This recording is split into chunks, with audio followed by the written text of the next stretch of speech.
प्रिय दिव्यात्मन, आप सबके हृदय में आत्म रूप से नित्य विद्यमान उस परब्रह्म परमात्मा को मेरा शत शत नमन है, कोटिशः वंदन है।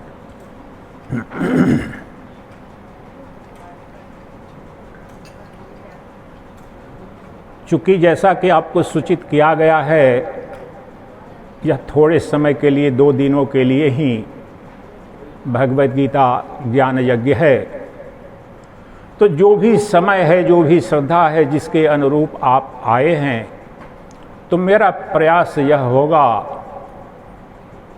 कि किसी श्लोक को, कुछ श्लोकों की व्याख्या करूं तो बहुत कुछ लाभ न हो पाएगा। लेंगे कुछ 2-4 श्लोक अवश्य लेंगे, लेकिन मेरा प्रयास यह होगा कि आप इतनी श्रद्धापूर्वक आए हैं और समय तो सबके लिए बहुमूल्य है, भावपूर्ण श्रद्धापूर्वक अंजलि लेकर आए हैं, तो मेरा प्रयास यह होगा कि जितना भी समय है उसमें आपको जो वैदिक सनातन धर्म और वास्तव में आध्यात्मिक जगत के जो कुछ मूल तत्व हैं, जो मूल महाविज्ञान है, वो आपके समक्ष रखूंगा। ध्यान दीजिएगा मेरे शब्दों पर, शब्दों के बड़े गहरे और जिम्मेदारी पूर्वक प्रयोग करता हूं। महाविज्ञान मैंने कहा। अगले 2 दिनों में जो कुछ भी बोलूंगा उसमें प्रयास यही होगा कि सबका सब यथासंभव महाविज्ञान हो। ज्ञान विज्ञान और महाविज्ञान, अध्यात्म के जगत की सबसे बड़ी दुर्घटना यह है, सबसे बड़ी त्रासदी यह है कि जो कि शाश्वत सत्य है, जो सनातन तत्व है, वह मात्र एक आस्था का, विश्वास का विषय रह गया है। जो सदा है, जिसके नहीं होने का कोई उपाय नहीं, कोई विधा नहीं, कोई विधि नहीं, कोई विज्ञान नहीं, जिस शाश्वत सत्य को जो नित्य उपलब्ध है आपके अंदर, आपके बाहर, आपके ऊपर, आपके नीचे, उसे अनुपलब्ध करने की कोई सत्ता नहीं, परंतु वही मात्र हमारे आस्था का ही, विश्वास का ही विषय रह गया है। तो वह ज्ञान कहलाता है। किसी पुस्तक से, किसी शास्त्र से, किसी विद्वत जन से हमने कोई सिद्धांत, वो फिजिक्स का हो, केमिस्ट्री का हो, मैथमेटिक्स का हो, बायोलॉजी का हो या अध्यात्म दर्शन का ही हो, लेकिन दूसरे के द्वारा कहा गया वह ज्ञान कहलाता है। That is secondary knowledge. लेकिन वही ज्ञान चीनी मीठा है, मिर्च तीखा है, ये दूसरे के द्वारा कहा गया और बचपन में नहीं खाया अभी तक, तो हमारे लिए ज्ञान है। परंतु मिर्च तीखा है, इसका बोध हो गया, चख लिया, तो वो भी ज्ञान हुआ। चीनी का रसास्वादन किया और चीनी मीठा है, तो वह भी ज्ञान हो गया। लेकिन मैंने इस शब्द का प्रयोग किया, महाविज्ञान। आपके समक्ष जो श्रीमद् भगवद गीता में योगेश्वर भगवान श्री कृष्ण ने जिस तत्व का निरूपण किया है, वह महाविज्ञान है। क्योंकि विज्ञान अनुभूति सम्मत तो होता है, लेकिन जो इस जगत के जितने भी विषय हैं, जिनका विज्ञान भी होता है, अभी जैसे भारत ने चंद्रायन दक्षिणी ध्रुव पर अपने उपग्रह को भेजा पहली बार, और बहुत गर्व की बात है, सूर्यायन भी गया, लेकिन ये सब के सब विज्ञान हैं। ये शाश्वत सत्य इसमें से कुछ भी नहीं है। यह जो श्रीमद् भगवद गीता है, यह जो वेदांत है, मैं एक परमहंस सन्यासी हूँ और वेदांत सम्मत जो अद्वैत वेदांत, जो शांकर वेदांत है, मैं शांकर वेदांत का और शांकर परंपरा का सन्यासी हूँ। तो जो कुछ भी आपके समक्ष रखूंगा, वही जो ब्रह्म विद्या श्रीमद् भगवद गीता का आपने थोड़ा भी अध्ययन किया होगा, तो प्रत्येक अध्याय के अंत में देखते हैं पंक्ति, ब्रह्म विद्या योग शास्त्र उपनिषद। तो मैं कुछ श्लोकों को लूँ, 2 श्लोकों को लूँ। वैसे तो श्रीमद् भगवद गीता के दर्जनों श्लोक मैं जानता हूं कि उसमें से एक श्लोक उठा लूं तो हफ्ते भर 2 हफ्ते उस पर व्याख्या भी कर सकता हूं, और ये कोई बड़ी बात नहीं है। उस एक श्लोक में ही आपका कल्याण भी संभव है। समग्र और समस्त जो ब्रह्म विद्या है वह एक श्लोक के माध्यम से भी समझी जा सकती है। अगर गुरु है जो प्रवक्ता है, श्रोत्रिय है, प्रमाणिक और ब्रह्मनिष्ठ है, उसने रसास्वादन किया है, तब तो आपको रसास्वादन करा देगा। तो कुछ वैसे ही सूत्र में 2-4 श्लोक लूंगा भगवत गीता के, लेकिन उसके पहले कि अभी हम भगवत गीता पर चलें, इस देश की त्रासदी ऐसी है, विशेष रूप से जो सनातन धर्मावलंबियों की, कि 99% सनातनी वैदिक धर्मावलंबी जो मूल कुछ उनके सिद्धांत हैं वो भी जानते नहीं हैं। इसमें से 1-2 सिद्धांत आपके समक्ष और प्रश्न रखने जा रहा हूं। आप इस भ्रम को छोड़ दें कि यहां कोई वक्ता है और आप मूक श्रोता हैं। You are not only the passive listener. हम सब मिलकर के यहां पर अनुसंधान करेंगे। कल्याण हम सबका अपना चाहिए, इसलिए सक्रिय भागीदारी हो जितनी देर के लिए भी है, क्योंकि परमात्मा समय का, देश का, काल का विषय नहीं है। परमात्मा तो जो नित्य प्राप्त है आपके हृदय में, वह क्षण भर में भी अनुभूति में आ जाएगा। अगर उस तत्व को समझें, यह ललक हो, यह प्यास हो, अगर मुमुक्षा प्रगाढ़ हो, आपका जो सांसारिक जीवन है, आप घर जाएंगे निश्चित रूप से वो सब करें, लेकिन यहाँ जो 1-2 घंटे के लिए आए हैं, 2 दिन के लिए, तो इतना देर भी अगर अपनी समग्रता में उन मौलिक प्रश्नों का आपके समक्ष उत्तर ही नहीं दूंगा, आपके तरफ से उसकी अनुभूति करने का प्रयास हो, तो समझ में आ जाएगा। हम सबके सब यहाँ पर आए हैं किस लिए? ब्रह्म विद्या, योग शास्त्र, उपनिषद रूप में जो योगेश्वर कृष्ण की वाणी जो भगवत गीता है, जिसे पूज्यपाद भगवान जगत गुरु आदि शंकराचार्य कहते हैं कि समस्त वेदों का सारांश है। Shrimad Bhagavad Gita is the quintessence of all Vedas. ये जगत गुरु आदि शंकराचार्य का वाक्य है। समस्त वैदिक वांग्मय का रस है, तो उस रस को मैं प्रयास करूंगा कि आपको पिलाऊं, रसास्वादन कराऊं, लेकिन आपकी भी तैयारी होनी चाहिए रसास्वादन करने की। और रसास्वादन वह जो सूक्ष्म निर्मल हृदय है, सूक्ष्म बुद्धि और जो निर्मल हृदय है, मल क्या है? वासना कामना से मुक्त, कम से कम 1-2 घंटे के लिए समस्त कामनाएं, समस्त वासनाएं, जो भूत की चिंता और भविष्य का जो भूत सवार है, उसने क्यों कहा, उसने क्या किया, इसको भूल जाइए। अभी कम से कम 1-2 घंटे के लिए अपने हृदय को निर्मल कर दीजिए, विचारों से शून्य हो जाइए। और ये शून्य हो जाने पर तो वह परमात्मा नित्य उपलब्ध ही है, अंदर भी बाहर भी। तो पहला प्रश्न आपके समक्ष रख रहा हूं, और जिसको हम समझेंगे महाविज्ञान के रूप में।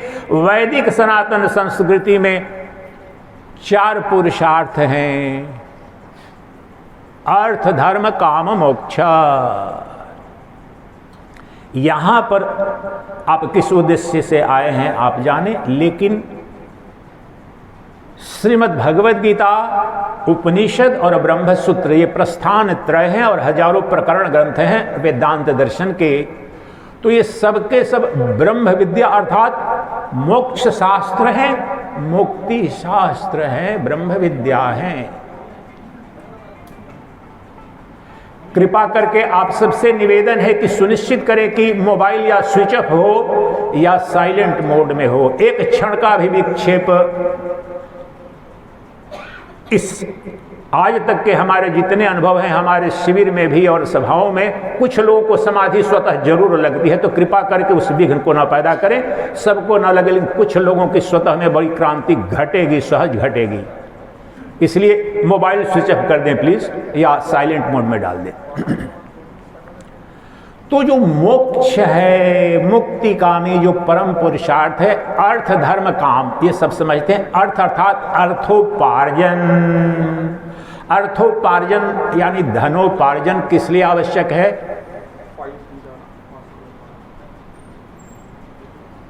धनोपार्जन आवश्यक है हमारी कामनाओं, वासनाओं, भोगों के लिए। कृपया इनको बोलिए, इन देखिए आप, मुझे तो आवाज नहीं आनी चाहिए, बिल्कुल ठीक है ना? तो जो मोक्ष है, अर्थ धर्म काम, आपको समस्त वैदिक वाङ्मय से का परिचय कराऊंगा संक्षेप में। मूल जो सूत्र हैं जो जानते नहीं हैं, तो और जो कुछ भी कहूंगा वो हमारा ही सत्य नहीं होगा, आपका भी अनुभूत सत्य है। जो वेद में, वेदांत में, भगवद गीता में, उपनिषद में जो कहा गया है उसमें कहीं कोई मान्यता का विषय नहीं है। और आज इसकी झलक आप देखेंगे और मुझे प्रश्न करूंगा और आपको चुनौती दूंगा कि इसके विपरीत सत्य है तो बताओ।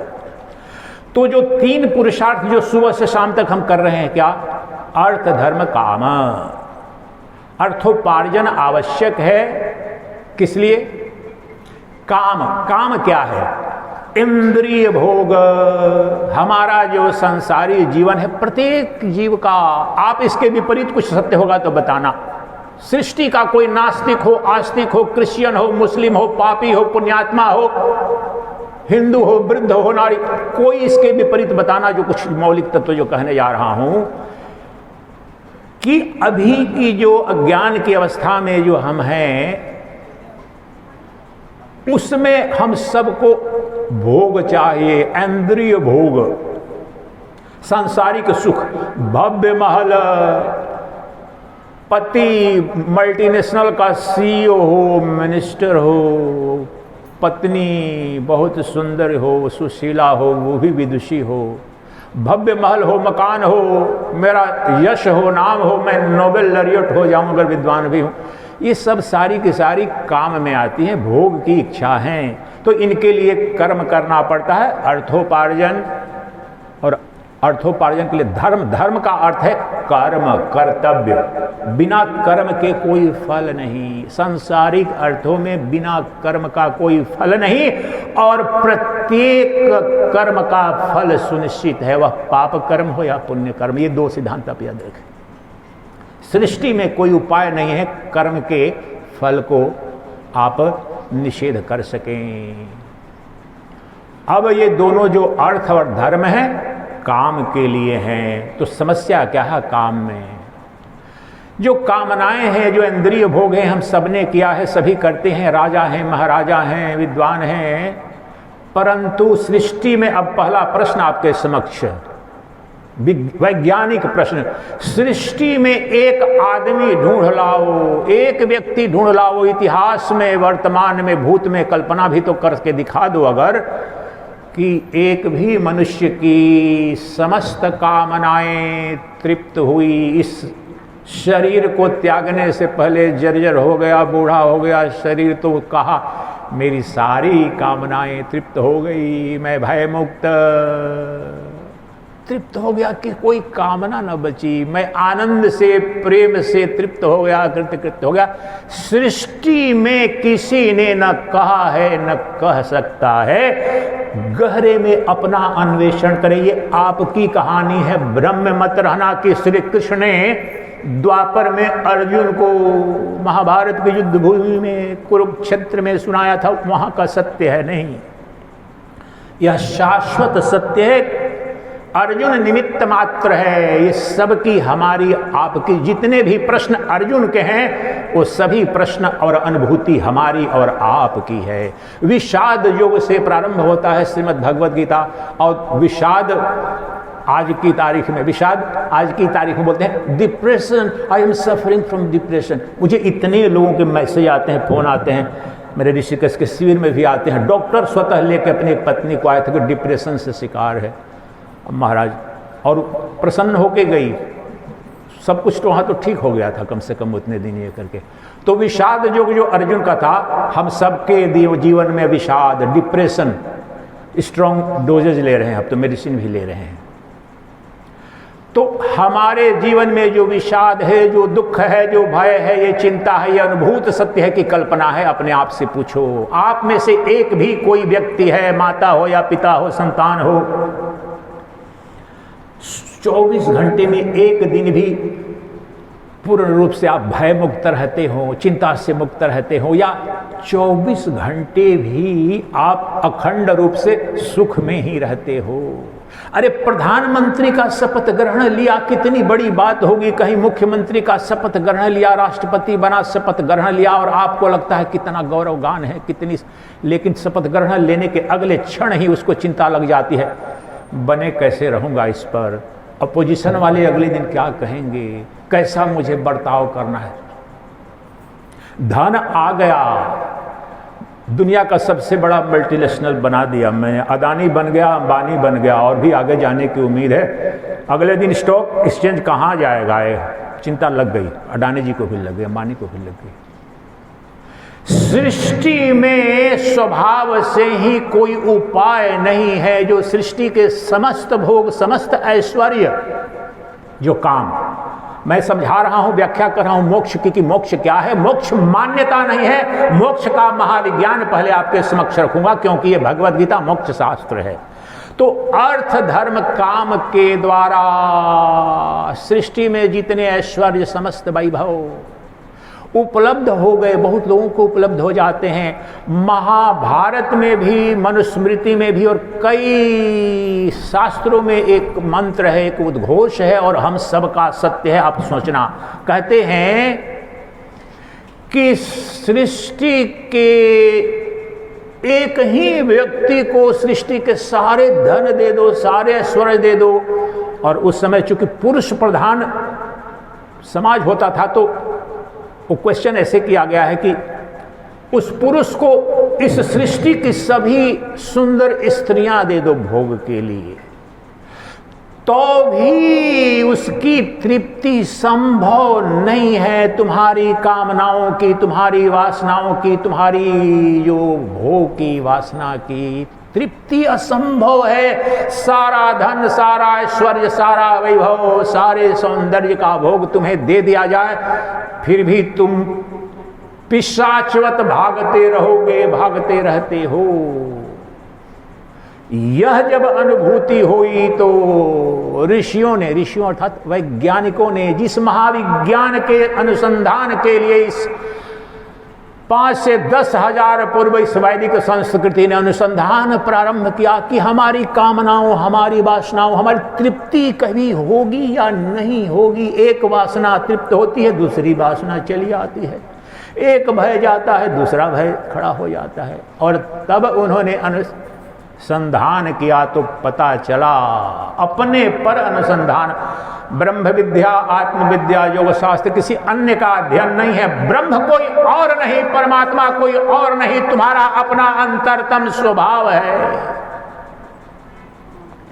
ब्रह्म ज्ञान, आत्मज्ञान, परमात्मा ज्ञान का तात्विक अर्थ है तुम्हारे अपने शाश्वत सनातन अंतरतम सत्य का ज्ञान। और अपने पर अनुसंधान करना होगा, और अपने पर जब अनुसंधान किया मनुष्यों ने, और हजारों वर्षों के उस महाविज्ञान के अनुरूप, तो पाया, क्या पाया? पाया कि ये संभव है। और जो संभव है, क्या संभव है? अब शब्द पर ध्यान देना। इको क्यों आ रहा है रिकॉर्डिंग में? तो मोक्ष, जिसे हम मोक्ष एक शब्द के रूप में ही जानते हैं, या ब्रह्म विद्या, आत्मविद्या, ये सब के सब जिसे हम यहाँ पर एकत्रित हुए हैं, अपने समय और ऊर्जा और भाव लगा रहे हैं, उसमें मोक्ष शब्द नहीं है। उसी अवस्था का नाम मोक्ष है जिसे वेदों में इस तरह से परिभाषित किया गया। किसकी समस्या क्या है? हमारे दुखों की आत्यंतिक निवृत्ति और परमानंद की प्राप्ति। तो मोक्ष का यही स्वरूप है। मोक्ष की परिभाषा है वेद में, आत्यंतिक दुख निवृत्ति ही परमानंद प्राप्तिश्च। इस शब्द पर अनुसंधान करना बहुत गहरा, आज ही से जीवन में क्रांति घटित हो जाएगी। 99.9% जो सनातन धर्मी हैं उनके लिए मोक्ष एक शब्द है, एक मान्यता है। मृत्यु के पश्चात कहीं किसी लोग, बिल्कुल कहीं कुछ नहीं। मुक्ति मोक्ष यही अभी सदा सर्वदा उपलब्ध है। तेरे भ्रम, तेरे अज्ञान, अपने स्वरूप के अज्ञान के कारण तू नरक भोग रहा है, तू भयभीत है, आतंकित है, प्रेम कहीं और खोज रहा है। तो उद्घोष क्या, मोक्ष क्या है? आत्यंतिक दुख निवृत्ति ही परमानंद प्राप्तिश्च। शब्द की गहराई पर देखा कितने भाष्य लिखे गए हैं इस पर। मोक्ष को परिभाषित क्या की, आत्यंतिक दुख निवृत्ति ही, दुखों की आत्यंतिक निवृत्ति और परमानंद की प्राप्ति को ही मोक्ष कहते हैं, मुक्ति कहते हैं, आत्मज्ञान कहते हैं, ब्रह्म ज्ञान कहते हैं, ब्रह्मनिष्ठा। दर्जनों शब्द हैं, ये सब शब्द हैं। निर्वाण है, इनलाइटनमेंट है, सब ये सब के सब शब्द हैं। जो तत्व है वह क्या है? permanent cessation of all sorrows and sufferings and absolute and eternal attainment of infinite love and everlasting bliss. That is the true nature of moksha. जो मुक्ति मोक्ष, जो वैदिक सनातन संस्कृति में जो परम पुरुषार्थ शब्द का अर्थ क्या? शब्द का भी अर्थ नहीं, अर्थ का तात्पर्य है लक्ष्य, ऑब्जेक्टिव ऑफ ह्यूमन लाइफ। ये चार पुरुषार्थ, अर्थ एक हमारा लक्ष्य है, धर्म एक है, काम एक है, और परम तृप्ति होती है मोक्ष में।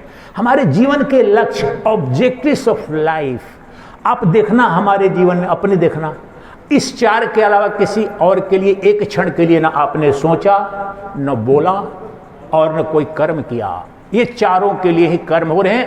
99.999% तो अर्थ धर्म काम में ही जी रहे हैं। तो अगर ये भ्रम पाल रखा है कि मोक्ष कहीं अन्य लोक में, अन्य स्थान में मिलने वाली कोई घटना है या कोई विश्वास है, तो उस भ्रम को तोड़ डालिए। जो आप खोज रहे हो, तुम मुस्लिम हो कि क्रिश्चियन, तुम पापी हो या पुण्यात्मा, नास्तिक हो या पापी, उससे कोई अंतर नहीं पड़ता। सृष्टि के इस शब्द पर ध्यान देना, शायद इस वक्त कह रहा हूं शास्त्र के आधार पर ही, लेकिन अनुभूत सत्य है, लेकिन अभिव्यक्ति शायद अन्यत्र ना मिले जो कह रहा हूं। मेरे YouTube चैनल वेदांता मिशन पर भी इस पर वीडियो भी है जो बोलने जा रहा हूं। सृष्टि का एक भी जीव नहीं है, और विशेष रूप से एक भी मनुष्य कोई खोज करके मुझे ला दो जो वास्तव में नास्तिक हो। प्रामाणिक अर्थों में सृष्टि का एक भी जीव नास्तिक नहीं है, सबके सब आस्तिक है, सबके सब मोक्षकामी है, मुक्तिकामी है। लेकिन आस्तिकता की परिभाषा, मोक्ष की परिभाषा, मुक्ति की, ब्रह्म ज्ञान की परिभाषा इतनी क्षुद्र बचकानी में फंसे हुए हो तो किसी को आस्तिक, किसी को नास्तिक कहते हो। तो मोक्ष की परिभाषा क्या बताया? दुखों की आत्यंतिक निवृत्ति और परमानंद की प्राप्ति को मोक्ष कहते हैं। अब मुझे बताओ, सृष्टि का एक पुरुष बताओ, एक नारी बताओ, एक बच्चा बताओ, एक पापी बताओ, एक पुण्यात्मा बताओ, इतिहास में, भूत में, भविष्य में, जिसे दुखों से मुक्ति नहीं चाहिए।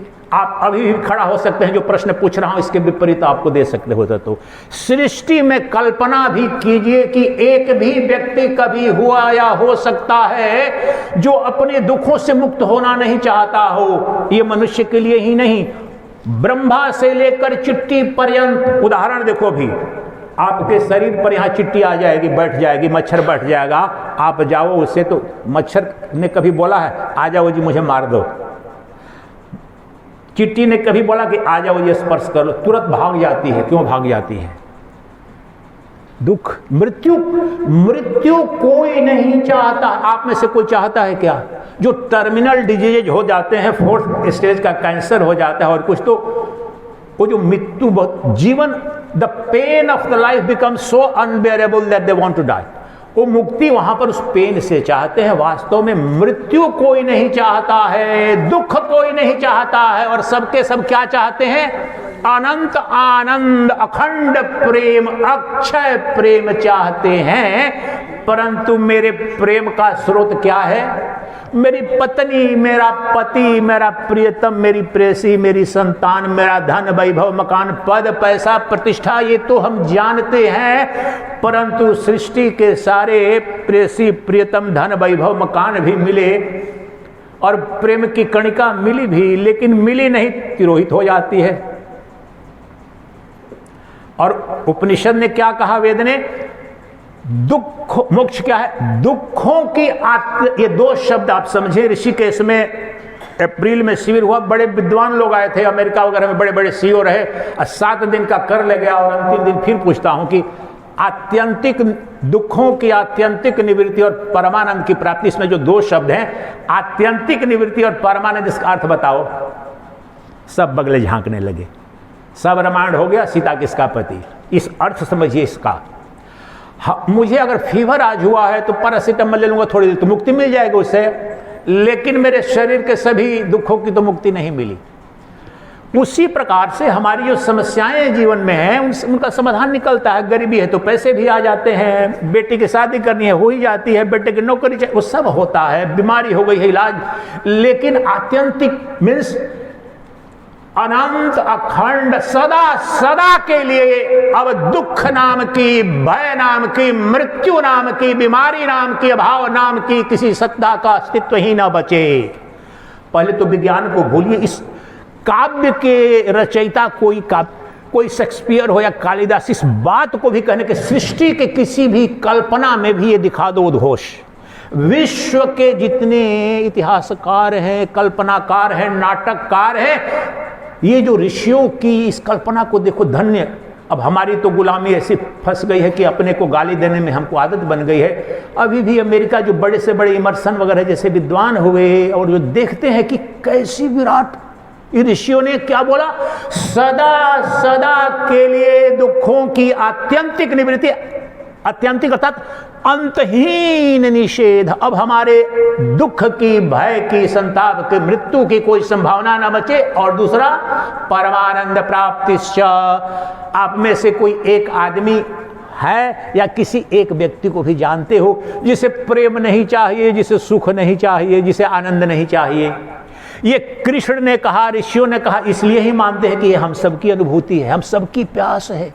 पशु, पक्षी, जीव, जंतु, पापी, पुण्यात्मा, आस्तिक, नास्तिक, सबके सब प्रेम कामी हैं, सुख कामी है, आनंद कामी है। इसीलिए मैंने उद्घोष किया कि सृष्टि और मोक्ष क्या है और भगवान क्या है? ये भगवान का स्वरूप है। मोक्ष अर्थात भगवान का जो स्वरूप है, जो तेरा अपनी आत्मा स्वरूप में नित्य उपलब्ध है, वहीं पर तुम्हारे दुखों की आत्यंतिक निवृत्ति और परमानंद की प्राप्ति संभव है। क्योंकि मैंने जो प्रारंभ में ही आप सबके अंदर, आपके हृदय में, हृदय अर्थात 99% हिंदुओं को, विद्वानों को भी पता नहीं, हृदय जब कहा जाता है कि परमात्मा मेरे हृदय में, तो यहाँ जो हृदय, इट्स नॉट बायोलॉजिकल हार्ट, हृदय शब्द ये भी समझने में मुझे 30 वर्ष लगे। हजारों शास्त्र पढ़े, हृदय हृदय हृदय। अब प्रेम शब्द होता है ना, अभी इनके घर लव जहाँ लिखते हैं तो हार्ट से बनाते हैं, लेकिन जहां पर भी आध्यात्मिक दर्शन में हृदय, तो हृदय का तात्पर्य मन अंतःकरण है। तो हमारा जो मन है अभी, और यहीं देखो परमात्मा का दर्शन, हमारा मन अर्थात हमारा हृदय, हमारे हृदय में जो मैंने कहा कि आपके हृदय में आत्म रूप से नित्य विद्यमान परब्रह्म परमात्मा को मेरा शत शत नमन है। अब बहुतों को व्यवहारिक प्रश्न भी उठा होगा, अपने पर व्यंग भी आ रहा है, अच्छा ये देखो महात्मा, ये परमहंस सन्यासी हमारे अंदर किसको कर रहा है नमन? किसी को लग रहा अच्छा मेरे अंदर है ब्रह्म है, किधर है भाई? अब सुना सभी शास्त्रों में है कि सबके अंदर परमात्मा है, तो ये मान्यता भर रह गया है, अनुभूति हुई है क्या? अगर परमात्मा, ये स्वाभाविक है कि जो परमात्मा सर्वशक्तिमान है, सर्वव्यापी है, सर्वनियंता है, और मैं तो प्रतिदिन एक छोटे से कुत्ते से ही, आज के कहीं न्यूज़पेपर ने देखा कि भारत के चीफ जस्टिस चंद्रचूड़ और वहाँ के सोलिसिटर जनरल और बड़े बड़े लॉयर कुत्तों से परेशान है भारत के सुप्रीम कोर्ट में। अब कर लेना है कुत्तों से। तो जो हमारी भय की, असुरक्षा की, अशांति की जो जीवन में अनुभूति है अपनी, इससे मुक्ति कहीं दिखाई नहीं देती है। एक समस्या का समाधान होता है, दूसरी समस्या खड़ी हो जाती है। तो कहना ये चाह रहा हूं कि जब उपनिषदों ने श्रीमद् भगवद गीता में, ये जो श्रीमद् भगवद गीता है, श्रीमद् भगवद गीता का तात्पर्य क्या है, योगेश्वर कृष्ण ने वहां पर जो वह दी शिक्षा, उसका तात्पर्य क्या है? उसका तात्पर्य यह है, जो मोह से वो ग्रस्त हुआ है, जो विषाद योग हो गया है, आपके समस्त विषाद, समस्त दुख, समस्त भय, मृत्यु, सबका मूल कारण, the diagnosis that was done by Krishna, वह अपने स्वरूप का अज्ञान, वन वर्ड, आपके स्वरूप का अज्ञान मूल कारण है समस्त दुखों का।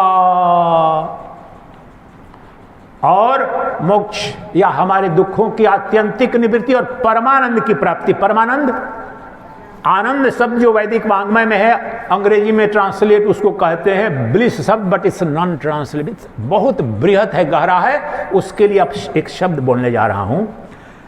आपने सबने आनंद भी भोगा है, सुख भी भोगा है, प्रेम भी भोगा है, लेकिन सारे के सारे देश बाधित, काल बाधित, वस्तु बाधित हैं। इन तीनों शब्दों की व्याख्या हफ्तों में होती है, लेकिन समझ लें एक शब्द भी। तो आपको जो प्रेम की अनुभूति पत्नी में, संतान में, पति में, किसी प्रियजन में हुआ, तो देश बाधित है, काल बाधित है, और कैसे?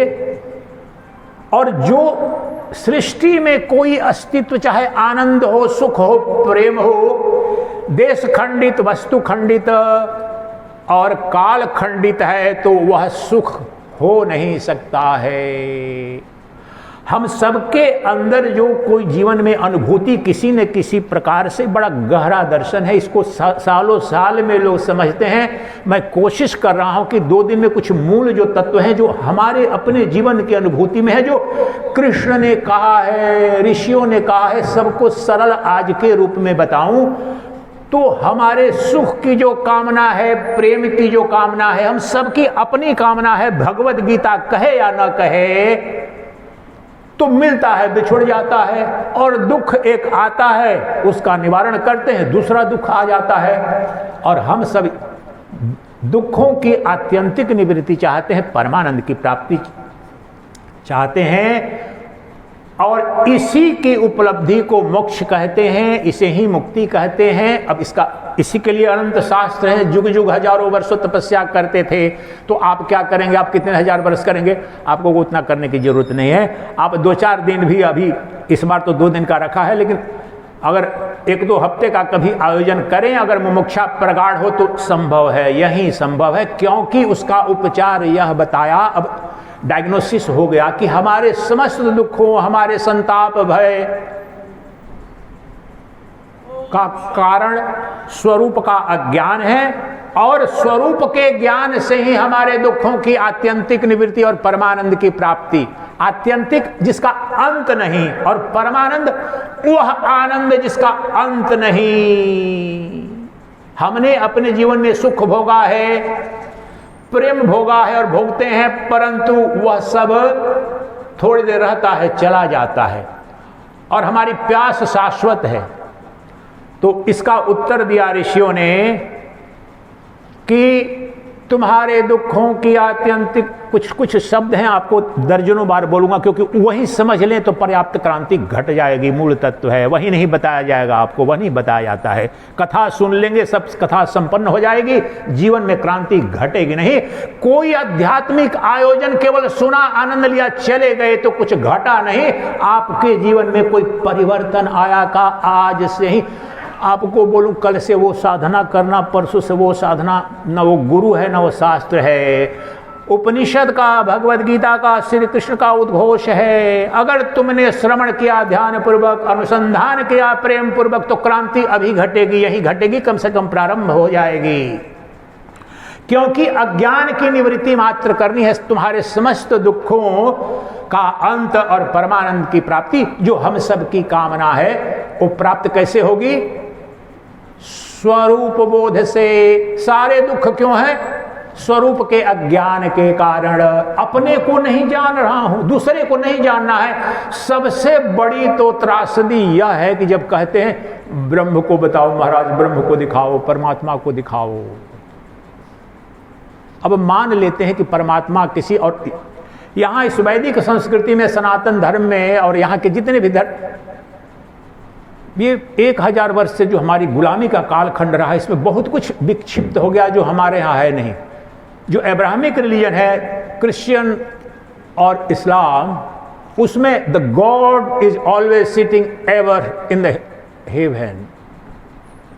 तो इसलिए बोलते ऊपर वाला, ऊपर वाला। भारतवर्ष में ऊपर वाला नाम की कोई सत्ता नहीं है। वह अंदर वाला कहो तो ज्यादा प्रासंगिक होगा। तुम्हारे अंदर नित्य तुम्हारी आत्मा के रूप में जो विद्यमान है, वह कोई अन्य नहीं, कोई और नहीं, वही जो अपने मूल रूप में ऐसी सत्ता है जिसमें दुखों की सदा निवृत्ति है, जो स्वतः परमानंद स्वरूप है, वह तुम्हारी आत्मा के रूप में तुम्हें नित्य उपलब्ध है। किसी योगी को, किसी टुटके वाले के किसी अनुष्ठान का वह प्यासा नहीं है। वह जो परम तत्व है, जो नित्य मुक्त है, नित्यानंद है, परमानंद है, प्रेम का अनंत महासागर है, वह कोई और नहीं, वह तुम हो तुम्हारे आत्म रूप से। इसलिए उद्घोष किया कृष्ण ने, उद्घोष किया ऋषियों ने कि हमारे दुखों की आत्यंतिक निवृत्ति और परमानंद की प्राप्ति जो हम सब की प्यास है, इसके लिए किसी से किसी गुरु के पास नहीं जाना है। उसकी प्राप्ति कैसे होगी? अपने स्वरूप बोध, अपने आत्मा को जानो। किसी और ब्रह्म ज्ञान अर्थात आत्मज्ञान, और आत्मज्ञान अर्थात मैं, मेरा ज्ञान। और मैं कब नहीं था? आप में से सबको चुनौती देता हूं, और जितने विश्व के विद्वान हैं, ये मेरा रिकॉर्डिंग पर भी जा रहा है, यूट्यूब पर भी जाएगा, दुनिया के सारे नोबेल लॉरिएट को बुला लो और यहाँ के विद्वानों को बुला लो। मैं जो प्रश्न पूछ रहा हूं कि आप एक जीव को बता दो, आप तो मनुष्य हो, चिट्टी को भी, जिसके अंदर एक क्षण के लिए, even for a nano second, उसका मैं अनुपस्थित था। चिट्टी यहां पर आ गई, मच्छर यहां पर आ गया, उसको जब जाता हूं, अगर मैं वहां पर नहीं, वहां पर नित्य उपस्थित है, तो भाग कैसे जाता है? आप किसी पशु को, पक्षी को, कीट को, पतंग को स्पर्श करने जाते हो, तुरंत चला जाता है। उसका अहम जो तत्व है, वह कीट में और भी ब्रह्म में भी हम, वह ब्रह्म तत्व है जो नित्य ज्ञाता है। उसके अंदर जो बोध करने वाली जो सत्ता है, जो अमर अजर अविनाशी है। आप मरना क्यों नहीं चाहते हो? मरना क्यों नहीं चाहते? क्योंकि वास्तव में तुम अपने स्वरूप में तुम अमर हो ही, लेकिन तुम्हें भ्रम हो गया है कि मैं शरीर हूं। अब ये दूसरा सबसे मूल तत्व जो बोल रहा हूं कि आत्म अज्ञान के कारण ये सब समस्याएं हैं, सब दुख हैं, और आत्मा का ज्ञान होते ही समस्त दुखों की आत्यंतिक निवृत्ति और परमानंद की प्राप्ति। तो आत्मा क्या है महाराज, ये तो बताओ। आत्मा, आत्मा शब्द सुनते हैं, प्रवचन बहुत सुनते हैं, आत्मा है कहां पर? तो आपको और ज्यादा कुछ कराऊं या ना कराऊं, 2 दिन में उस आत्म तत्व का प्रयास करूंगा। यही वो वस्तु है। जिस प्रकार से आम शब्द आम नहीं है, सेव शब्द सेव नहीं है, गाय शब्द गाय नहीं है। मुझे दूध पीने की इच्छा है तो मैं बोलूं गाय, या गाय का दूध, आ जाएगा क्या दूध? नहीं आएगा। तो परमात्मा शब्द या ब्रह्म शब्द या ओम शब्द, इन सब की महत्ता है, क्योंकि इससे वह शब्द जाना रहा है, लेकिन यह तत्व नहीं है। ब्रह्म शब्द ब्रह्म नहीं है, परमात्मा शब्द परमात्मा नहीं है। परमात्मा ब्रह्म ठोस, सृष्टि का सबसे ठोस पदार्थ है, वस्तु है। सबसे ठोस क्यों बोल रहा हूं? ब्रह्मांड के कण कण में वह व्याप्त है, नित्य व्याप्त है, स्वभाव से व्याप्त है, और उसकी सत्ता को मिटाने का कोई उपाय नहीं है। समस्त सृष्टि की सत्ता सत्ता उसमें ही कल्पित है, वह तुम हो, कोई अन्य नहीं है। हे अर्जुन, जब कृष्ण कह रहे हैं कि जो तुम जिस ब्रह्म, किसी परमात्मा, किसी अन्य सत्ता के नियंत्रण में अपने को महसूस कर रहे हो अज्ञान के कारण, तू यहीं और अभी अपनी आत्मा को जान, अपने आत्मा के सम्यक स्वरूप को जान। तूने अपने शरीर को ही आत्मा मान रखा है, ये तुम्हारी मूल अविद्या है। अविद्या, अज्ञान हमारे दुखों का कारण है, ये सत्य जाना। अब अविद्या किसकी? मैं कहूंगा ब्रह्म की भी अविद्या नहीं, वेदांत कहेगा ये कि ब्रह्म की, भगवान की छोड़ दो, सब भूल जाओ। जब तक भगवान को खोजोगे मिलेगा नहीं, ब्रह्म को खोजोगे मिलेगा नहीं। और अद्वैत वेदांत का इसीलिए यही क्रांति है कि दुनिया के बड़े से बड़े नोबेल लॉरियट भी अपनी जिंदगी में आकर के वहां पर, वह कोई और नहीं, तुम्हारा जो शुद्ध निर्गुण निराकार, जो तुम्हारा मैं है, जो साक्षी चैतन्य है, जो तुम्हारी आत्मा है। लेकिन जब कह रहा हूं कि तुम्हारी आत्मा, मेरी आत्मा, तो आत्मा वास्तव में ये शरीर भेद के कारण, शरीर उपाधि के कारण भिन्न भिन्न लग रही है, लेकिन आत्मा एक अद्वितीय साक्षी चैतन्य सत्ता है, जो आनंद का महासागर है, जिसमें दुख की, संताप की, जन्म की, मृत्यु की कोई संभावना नहीं है।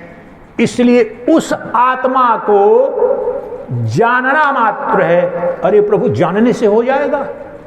जी, संपूर्ण वैदिक वाङ्मय पर जो हजारों साल जो शास्त्रार्थ चला और आज भी चलता है, कर्मकांडी कहते हैं, इतने पिंड बनाओ, इतने शिवलिंग बनाओ, इतने यज्ञ करो, इतनी यज्ञशाला बनाओ, कर्मकांड से होगा। आदि शंकराचार्य की यही और उपनिषदों के ऋषियों की यही कि सृष्टि के सारे धन तुम्हारे हो, सारे यज्ञ कर लो, सारे तपस्या कर लो, तुम्हारे दुखों की आत्यंतिक निवृत्ति, परमानंद की प्राप्ति संभव नहीं, क्योंकि तुम्हारी अकर्मण्यता से तुम्हारे ये अबोध नहीं हुआ है। आत्म अज्ञान तुम्हारी अकर्मण्यता का फल नहीं है, अज्ञान का फल है। तो जहां पर अंधकार है तो उसका निदान क्या है? प्रकाश।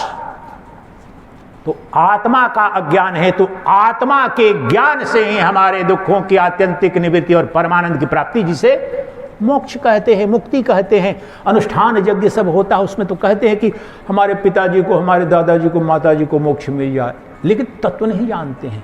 तो अब आते हैं कि आपने महसूस किया कि ये जो कहने जा रहा हूं, या ये जो वेदांत दर्शन है, या श्रीमद् भगवद गीता में जो योगेश्वर कृष्ण कह रहे हैं, ये मोक्ष विद्या, ब्रह्म विद्या, योग शास्त्र मान्यता का नहीं, हम सबकी अनुभूति है, नित्य प्यास है, सुबह से शाम तक अनुसंधान करना अपने ऊपर। भूल जाओ कि मैं गृहिणी हूं, पढ़ी लिखी नहीं हूं, कोई अंतर नहीं पड़ता है इस अर्थ में। आप गृहिणी हो कि नासा या इसरो के साइंटिस्ट हो, कुछ अंतर नहीं पड़ता। आप सोचना कि मैं जो वाणी से, विचार से, कर्म से सुबह से शाम तक मैं खोज क्या रही हूं, कहां भाग रही हूं, गप कर रही हूं तो क्यों कर रही हूं, टीवी खोल रहा हूं तो क्यों खोल रहा हूं, पैसा, इस सब का सब एक ही तत्व है। आपको उस परमानंद की खोज है, सुख की खोज है, सुख के निमित्त ही प्रतात्मत भाग रहे हो, और दुख से भाग रहे हो और सुख की ओर भाग रहे हैं। और इसी का शाश्वत सनातन निदान ही मोक्ष कहलाता है। वही ब्रह्म ज्ञान है, वही ब्रह्म विद्या है, वही आत्मविद्या है। इसलिए अब चलते हैं वह विधि, वह विज्ञान जिसके द्वारा वह जो आत्मा है, जो आत्मबोध, आत्म साक्षात्कार, साक्षात्कार शब्द का बड़ा गहरा अर्थ है, इसलिए महाविज्ञान बोल रहा हूं, सेल्फ रियलाइजेशन। ये शास्त्र और हजारों शास्त्र पढ़ लीजिए, प्रकांड विद्वान हो जाइए, लेकिन आपके दिग्दिगंत में जय जयकार हो जाएगी, दुनिया के नोबेल प्राइज मिल जाएंगे, लेकिन आपके दुखों की आत्यंतिक निवृत्ति नहीं होगी। इसमें जो तत्व निरूपित है, जिस अमृत तत्व के तत्व का निरूपण है, जो आत्म रस का निरूपण है, उसका रसपान किया क्या? वह अमृत तत्व जो शब्द नहीं, ब्रह्म शब्द नहीं, आत्मा शब्द नहीं, वह तो तत्व है, जो ब्रह्म तत्व है, पदार्थ है, सृष्टि का सबसे मूल तत्व है। यहां अभी नहीं 6 महीने कराओ महाराज प्रवचना, आप कराओ तब कर, वो अभी भी है ये अलग बात है कि आपकी बुद्धि, आपकी आध्यात्मिक यात्रा कितनी प्रगाढ़ है, वो निर्भर करेगा कि कितनी स्पष्टता से दिखता है। जब समापन करूंगा तो आज भी उस तत्व का दर्शन, उस वस्तु का, ध्यान दीजिए शब्द कर रहा हूं, वस्तु, पदार्थ, तत्व जो नित्य उपलब्ध है ब्रह्मांड के कण कण में, वहीं आपके अंदर भी उसका जन्म नहीं, उसकी मृत्यु नहीं, उसमें भय नहीं, उसमें रोग नहीं, शोक नहीं, आनंद उसका स्वभाव है, प्रेम उसका धर्म है। अग्नि को आपने कभी देखा या सूर्य को देखा? सूर्य आकर के बोले प्रभु मुझे थोड़ा रोशनी दे दो, थोड़ा प्रकाश दे दो। सूर्य जब प्रतिदिन, आप जिसे कहते हैं कि सूर्योदय हो गया, तो सूर्य इस भाव में नहीं कहता ओ मैं तेरे घर में रोशनी नहीं देता तो क्या करता। अब पॉलिटिशियन तो करते हैं ना, फ्री बिजली दे रहे हैं, फ्री राशन पानी दे रहे हैं, आके बोलते हैं देखो मैंने दिया ना, मेरी सरकार ने किया ना। लेकिन सूर्य ने कभी कहा है? क्योंकि सूर्य का धर्म है, सूर्य का स्वभाव है, सूर्य चाह करके भी, अग्नि का स्वभाव है ताप देना, प्रकाश देना, उसी तरह से सूर्य का स्वभाव है। उसी प्रकार से तुम्हारी अपनी आत्मा का स्वभाव है, स्वधर्म है, अमरत्व, आनंदत्व, अक्षय प्रेम, वह एक अद्वितीय चैतन्य सत्ता है, उसमें ही अनंत जगत। कौन वह कौन है? वह मेरा शोधित मैं है। इस पर बहुत सारे मेरे प्रवचन हैं मेरे वेद वेदांत मिशन के यूट्यूब चैनल पर। अब इस पर भी जो मेरा मैं है, या आपके अंदर का जब बोल रहा हूं कि मैं ही ब्रह्म हूं, मैं ही सच्चिदानंद घन ब्रह्म हूं, परमात्मा हूं, तो 99% तो अच्छा ये बड़ा अहंकारी बाबा है ये करके अपने को बोल रहा है ब्रह्म। हम लोगों के कीड़ा मकोड़ा समझ रहा है क्या? तत्व को समझे बिना जब कोई ऋषि कह रहा है कि मैं ब्रह्म हूं, तो वह कह रहा है कि सब जीवों के अंदर का जो मैं है वह ब्रह्म तत्व है, वह देह से आबद्ध होकर तादात्म्य के साथ वह मरण धर्मा हो गया है, जीव हो गया है। जो शिव है वही जीव बना है। वास्तव में शिव कहीं कोई सत्ता नहीं है। अगर तुम्हारे अंदर शिव नहीं है तो उपनिषदों का उद्घोष है, भगवान शिव का उद्घोष है। तुम्हारा यह शरीर है वह मंदिर है, देवालय है, और उसके अंदर जो आत्मा बैठी है, कार्तिकेय को स्कंदोपनिषद में भगवान शिव कह रहे हैं। कार्तिकेय ने बोला हे पिताश्री, हे प्रभुवर, हमें हमारे दुखों की आत्यंतिक निवृत्ति, परमानंद प्राप्ति, स्वरूप मोक्ष की विद्या बताइए सरल। और कहते हैं भगवान शिव कहते हैं हे स्कंद, ये सृष्टि में जितने शरीर हैं सबके सबको देवालय जानो, मंदिर जानो, और उसमें जो मैं रूप जो आत्मा है वही शिव है, उसकी ही पूजा श्रेष्ठ पूजा है, और तत्काल तुम मुक्त हो जाओगे। लेकिन युग युग से बाहर खोजते रहते हैं। अब इसका तात्पर्य ये नहीं है, कह रहा हूं कि जो मूर्ति पूजा हो या मंदिर, उनकी अपनी उपयोगिता है। उपयोगिता यह है, भक्ति की बहुत उपयोगिता है, आपकी तत्काल नहीं हो जाएगा। आपका मन, हमारा मन इतना अशुद्ध है, वासनाओं से ग्रस्त है, तो इसको शुद्ध करने के लिए प्रारंभ में जैसे बच्चे को ABCD सिखाते हैं, तो A for apple, B for book, C for cat, तो उसी प्रकार से पहले पुराणों के माध्यम से जो कथानक हैं, कथाएं बताई जाती हैं, धीरे धीरे जब आपका मन निर्मल होने लगता है, मन जब शुद्ध बुद्धि होने लगती है, तब धीरे धीरे तत्व निर्णय करने की क्षमता आती है। नित्यानित्य वस्तु विवेक, क्या नित्य है क्या अनित्य है। मेरे पति तो मिले, मेरी पत्नी तो मिली, धन तो मिला, सब तो मिला, लेकिन परेशान क्यों हूं? ये प्रश्न, अगर बुद्धि थोड़ी सी हुई तो प्रश्न करना प्रारंभ कर देते हैं, और फिर वह क्रांति घटनी शुरू हो जाती है। तो अब हमने जान लिया कि हमें अपने को जानना है। अब देखिए कितनी घटना कितनी सरल हो गई। आपको बताया जाता है कि ब्रह्म ज्ञान चाहिए, ब्रह्म ज्ञान करना है, कितना कठिन। तो ब्रह्म कहते हैं, ब्रह्म की परिभाषा है जो निरतिशय बृहत है वह ब्रह्म है। That which is eternally infinitely expanding alone is called Brahman, the supreme reality.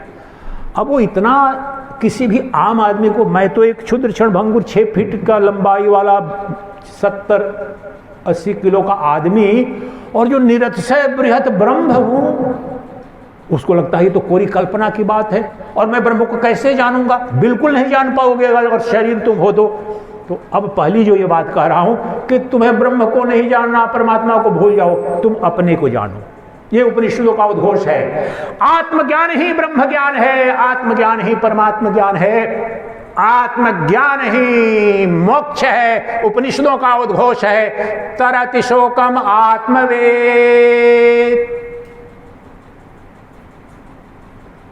तुम्हारे दुखों की आत्यंतिक निवृत्ति कैसे होगी?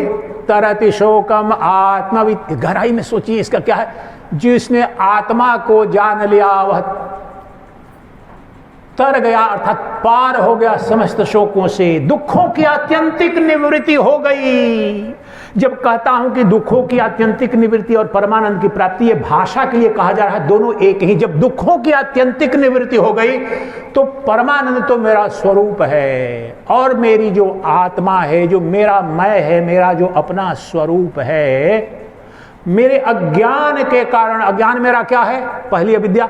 मैं शरीर हूं, यह सबसे बड़ा अज्ञान है। इसी अज्ञान पर जितने अज्ञान हैं, जितने भी पाप आपके द्वारा हुए हैं या हो रहे हैं, उन पापों का महापाप है कि मैं शरीर हूं। और उस पाप के नाश की क्या विद्या है? मैं शरीर नहीं हूं, मैं नित्य शुद्ध बुद्ध मुक्त सच्चिदानंद घन स्वरूप आत्मा हूं।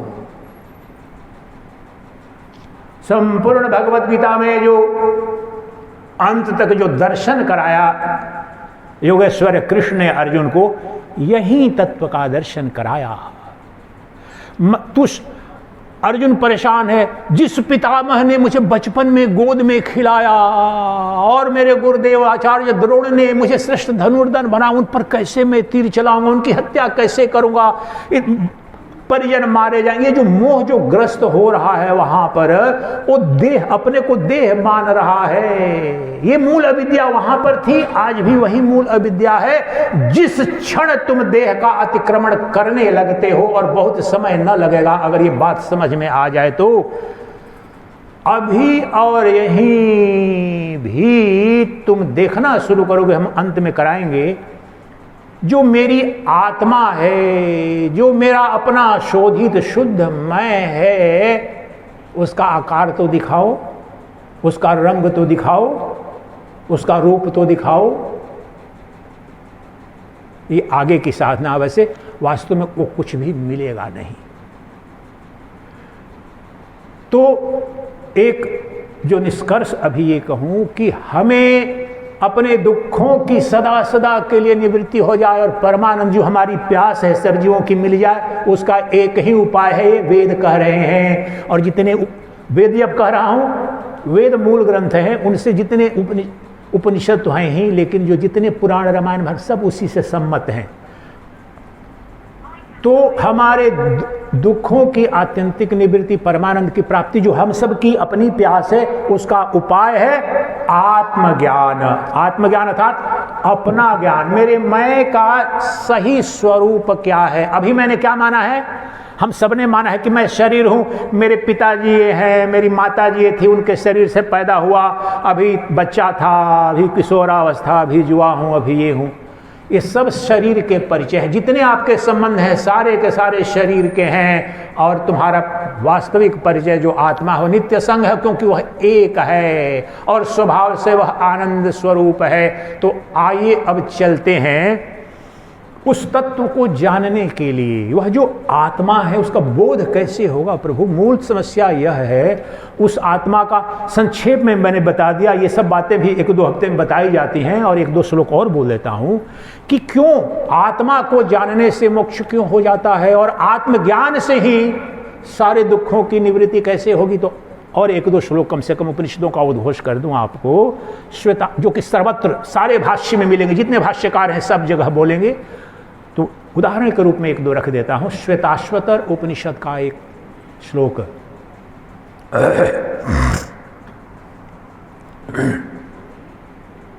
मृत्यु जिससे हम बचना चाहते हैं, हम बचना चाहते हैं, सबके सब मृत्यु से बचना चाहते हैं, उससे बचने का कोई उपाय नहीं है सिवाय आत्मबोध के। शोक से बचना चाहते हैं, शोक से बचने का कोई उपाय नहीं है बिना आत्मबोध के।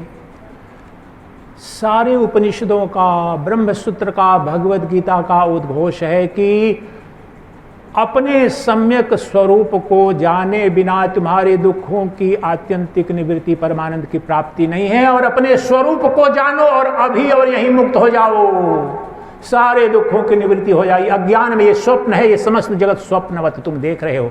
नाइटमेयर कहते हैं ना, दुस्वप्न, ये दुस्वप्न है। तुम्हारे दुख भी और सुख स्वप्न भी सारे के सारे कल्पित हैं, कल्पना मात्र हैं।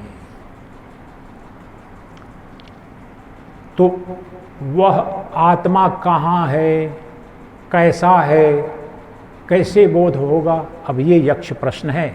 परिदृश्य समझ में आया ना आपको, जो बताया, जो हम सबकी अवस्था है, हम सबके अनुभूत सत्य है, जो दुख की, अशांति की, अज्ञान की अवस्था में जीवन जी रहे हैं।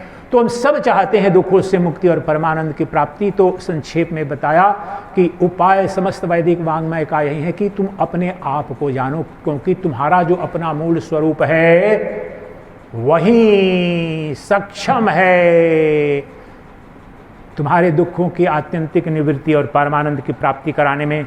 तो महाराज श्री, आप कहीं गप तो नहीं मार रहे हो, गप तो नहीं हाँक रहे हो, तो आपको यह शंका रहे तो चलिए अब विधिवत प्रारंभ करते हैं। योगेश्वर कृष्ण की वाणी रखूंगा आपके समक्ष, व्याख्या मेरी होगी लेकिन रिकॉर्डेड रहेगा, उस पर किसी को संदेह हो।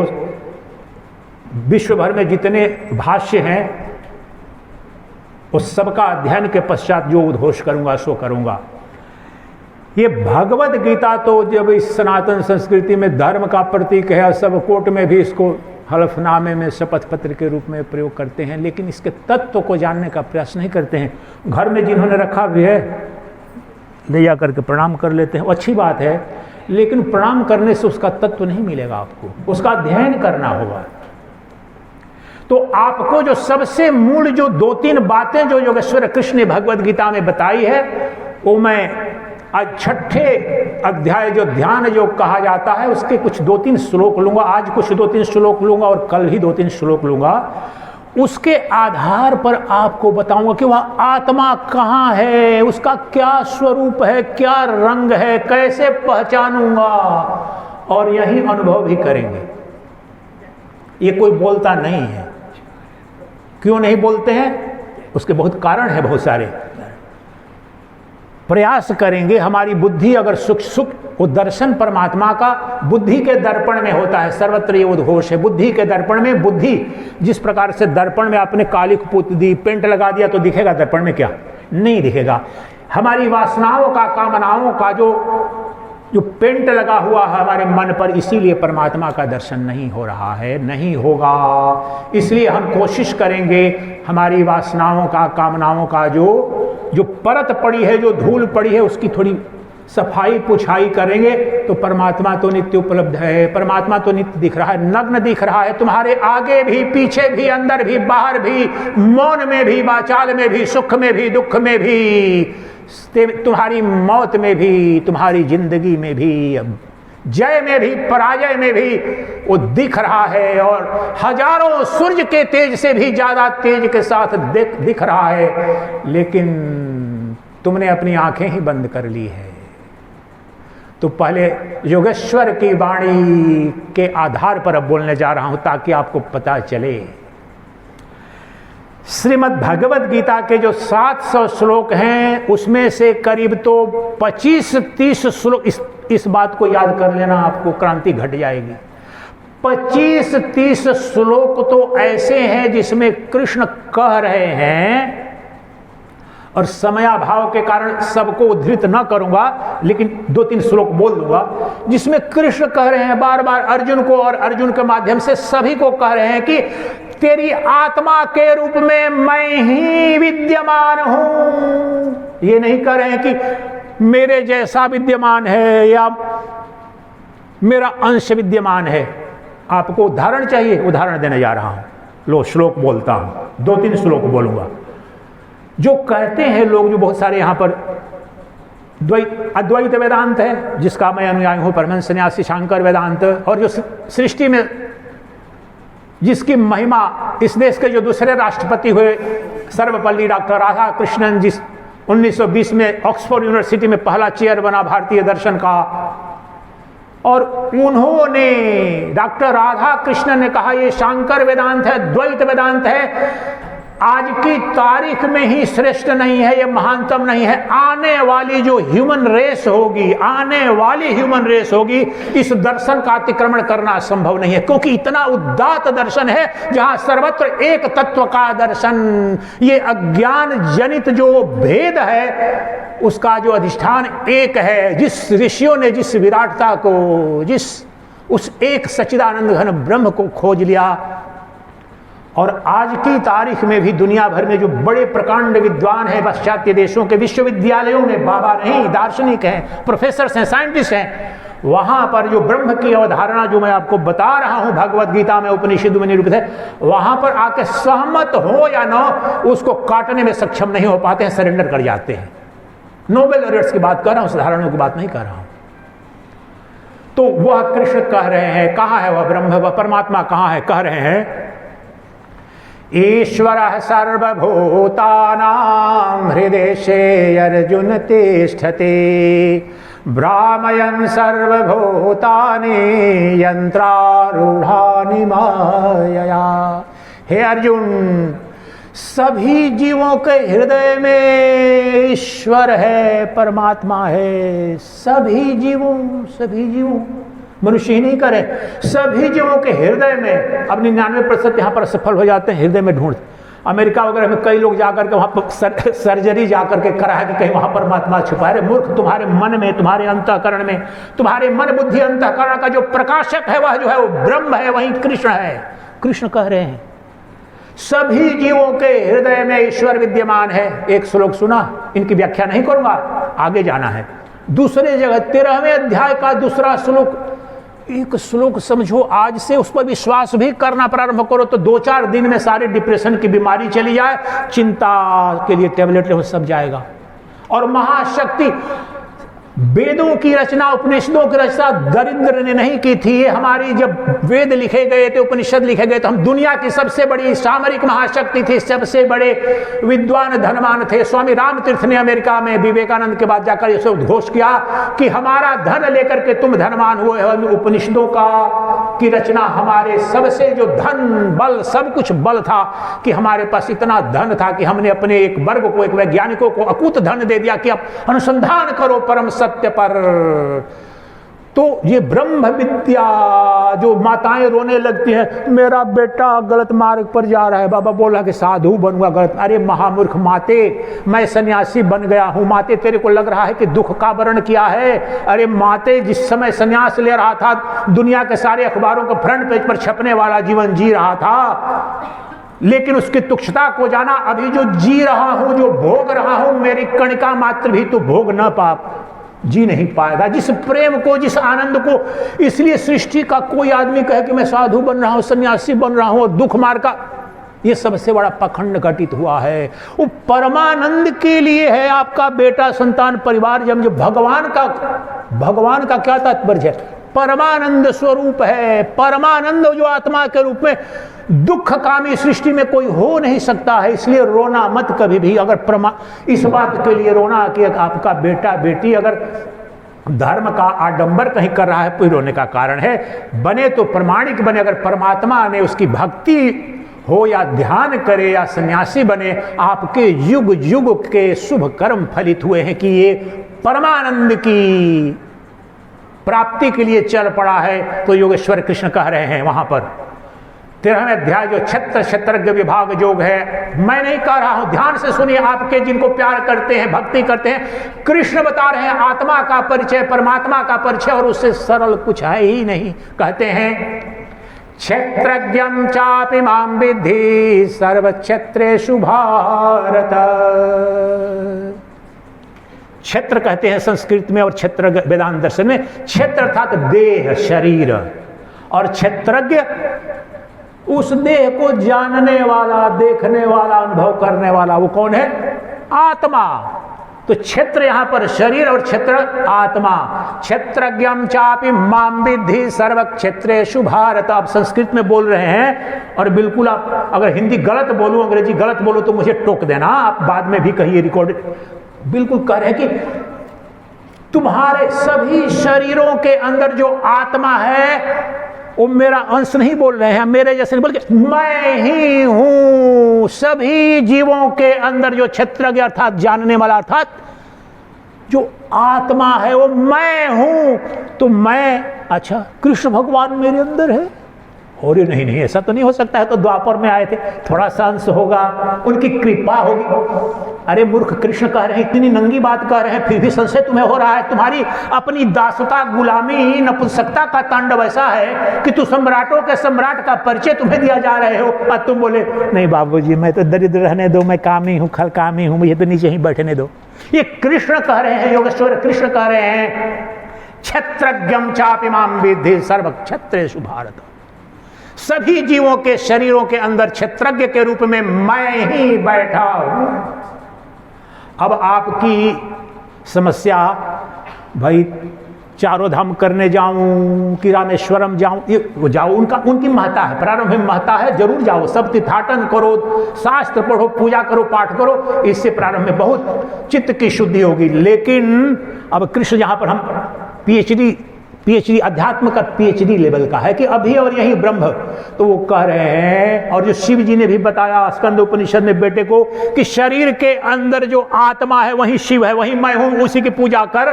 और कृष्ण यहां क्या कह रहे हैं? कह रहे हैं कि सभी जीवों के अंदर मैं उस जीव का जो आत्मा हूं। और अगले सूत्र में ही क्या कहते हैं? किसकी शरणागति, किसकी भक्ति, किसकी पूजा? तमेव शरणं गच्छ सर्वभावेन भारत तत्प्रसादात् परां शांतिं अस्थानं प्राप्स्यसि शाश्वतम्। अब इसकी व्याख्या में बड़ी सूक्ष्म बुद्धि नहीं हुई तो पाखंड घटित हो जाता है। कह रहे हैं वहां पर तमेव शरणं गच्छ, किसकी शरणागति? जो तुम्हारे हृदय में क्षेत्रज्ञ है उसकी शरणागति, वो परमात्मा ही है, उसकी शरण जा। किसकी शरणागति? इस शरीर मन बुद्धि को शरणागति उस आत्मा की कर, और उससे क्या होगा? तमेव शरणं गच्छ सर्वभावेन भारत। सब प्रकार से उसकी शरणागति हो जा, तुम चला जाओ, और क्या होगा? तत्प्रसादात् पराम शांतिम स्थानम प्राप्स्यसि, शाश्वत स्थान। वही आम भाषा में पुराणों में बोलते हैं वैकुंठ धाम, गोलोक धाम, लेकिन वेदांत का वो मोक्ष है, सद्यो मुक्ति, अभी और यहीं। गोलोक धाम, ब्रह्मलोक धाम, वैकुंठ धाम तो जाते हैं, लाख वर्ष रहते हैं ब्रह्मलोक में, फिर जाते हैं। वेदांत सद्यो मुक्ति और कृष्ण भी सद्यो मुक्ति, right now right here, liberation right now right here. क्या मतलब? अभी जान लो कि मेरी जो आत्मा, मेरी अपनी जो आत्मा है उसका न जन्म है न उसकी मृत्यु है, और अभी और यहीं वह चैतन्य प्रकाशक है मेरी इंद्रियों का, बुद्धि का। यहाँ जो इस वक्ता की वाणी का जो प्रकाशक है, जो शक्ति है, और वहां श्रोता की श्रवण शक्ति है, वह ब्रह्म सत्ता है। दोनों एक है, लेकिन अज्ञान के कारण, शरीर उपाधि के कारण वहां कोई श्रोता बन रहा है, यहाँ कोई वक्ता बन रहा है।